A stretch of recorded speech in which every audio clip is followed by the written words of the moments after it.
We're along a creek right behind Nadina Mountain, Gidimt'en territory. 10 kilometers as a crow flies, probably from 44-kilometer camp. Cruising along a trail for mountain goats as they travel towards the Salt Lick. Yeah, they're just above the tree line. And then right going towards the brush. It's a very well-defined trail. It's an ancient trail, traveled by all the animals, goats and moose and bear, wolves. And at one time with Gidimt'en. And at one time with Gidimt'en. And today with Gidimt'en. Yeah. So they're coming back to this area. And then the visiting Haida. Yeah. Somehow the Haida made it in this far. We're not sure how. Still trying to push us out. I'm Haida, non-Wet'suwet'en, but I'm married in. My wife's Gidimt'en, and I can hunt on Gidimt'en territory, and that's called Undamanach. There's a borrowed right of a spouse, but my obligation from that is I help them and I contribute when Gidimt'en's hosting a feast. Animals that I get, parts of them go into the feast hall. Not growing up with hunting or learning how to hunt, Smokagam was fundamental in teaching me how to hunt. The first animal I ever seen gut was a moose shot by Smokagam, and he walked me through the whole process and put it up in the smokehouse, and it had its own smoke that evening. And from that point, then I started to begin hunting. You guys always knew about this trail, hey? Wet'suwet'en people? Yeah. That's crazy.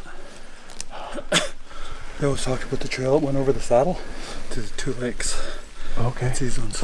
Yeah, one through over there. They said there's a big game trail with animals moving on it. Right. That's what they always said.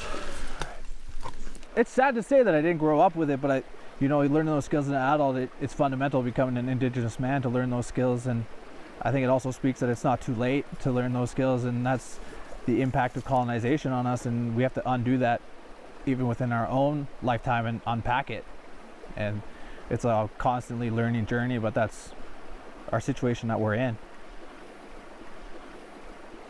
Being raised to respect the world around you is probably one of the biggest tenets of a really good hunter. Somebody who can see things that other people aren't thinking. They have the ability to train their eyes for things and their noses. Because sometimes you're walking through the bush and you just pick up the smell of an animal. And if you've hunted that animal before, you know what they smell like. You smell their fur. And listening all the time, even if you're having a conversation, if you hear a crack, Cody and I will be doing it. We'll have a talk, and all of a sudden we hear a crack and we'll just stop and we'll point in what direction and we'll try and guess how far away that was. I think whatever it was is long gone. It was probably running. Knowing where you are and whose territory you're traveling through as well, because you can't just hunt everywhere. In this case, this is a common area. This is where all the Wet'suwet'en would come up, and we would train our young people on trails like this to go hunting. I really respect the Wet'suwet'en because when you hunt on their territories, especially with Smokagam, they'll tell you this creek is the boundary between these two territories, and you see that it goes all the way to the top of that mountain. It's in their living history. Vast areas of what was a forest is now just purely a crop for the forest industry. They're taking away forests and putting in plantations, and you have to find these little pockets of intact habitat. Just on this where it levels out. Yeah. Over there's a newish cut block. Really? Where's the road going in then? Right up this way. Really? Yeah. Holy shit. And the pipeline companies came in last year and they brought all their heavy equipment and machines in and their man camp, and those animals all left. That's living testament to the impact of industrialization and colonization on a landscape that was once protected. That's really recent. Yeah, especially this major project like the pipeline alters the animal's behavior to the extent that it's not, that whole vast area is not huntable. There's nowhere to hunt, and there's no secondary spots really, especially if that's your whole clan's territory, especially for Gidimt'en from 28 all the way up to 66, and then Unist'ten. They already had a major impact on their other territory over in Takalusan with the wildfires. Yeah.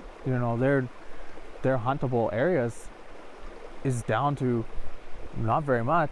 Not much now. Yeah. See, it's all pressed down? Yeah. Everything's going in, not much going out. I'm trying to teach her to be good in the bush, to stay close to us and not wander off. Her name is Skoden. She's always ready.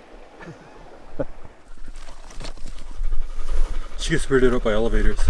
Really? Doesn't understand, or door closes and all of a sudden you're in a different place. She's like, what the hell? She peed. Somebody took her. Come on, stop. I just want a companion out in the bush. I've always wanted one. My dad had a dog when he spent a lot of time out in the bush. And I just figured it was time that I started doing the same and started training her. She's a good companion.